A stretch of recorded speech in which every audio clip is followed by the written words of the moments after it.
বাজার থেকে 1 কেজি কাতলা এনে বলল, আজ তোমাকে সর্ষে কাতলা করে খাওয়াতে হবে। আমি বললাম, সে কি, সর্ষে ইলিশ হয়, সর্ষে রুই হয়, সর্ষে কাতলা আবার হয় নাকি? বলে, হ্যাঁ হ্যাঁ সব হয়, বানালেই হবে। মাছ দুটোকে ভেজে যেরকম রেসিপি, একই রেসিপি, বাস মাছ দুটোকে টপাটপ কড়াইয়ের মধ্যে ছেড়ে দাও। আমি বললাম, আচ্ছা বলছো যখন করেই দেখি। তারপরে মাছ দুটোকে প্যাকেট থেকে ঢেলে ভালো করে ধুয়ে পরিষ্কার করে নুন হলুদ মাখিয়ে কড়ার মধ্যে ছেড়ে দিলাম। আর ততক্ষণ সর্ষের রেসিপির মশলাটা পেস্ট করে নিই। টমেটো, সর্ষে, কাঁচা লঙ্কা, নুন দিয়ে ভালো করে পেস্ট করে নিয়েছি।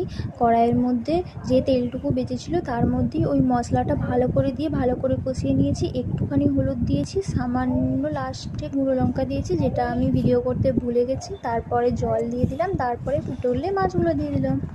মাছগুলো ভালো করে একটু ফুটিয়ে নেব, এপিট ওপিট ভালো করে উল্টে পাল্টে।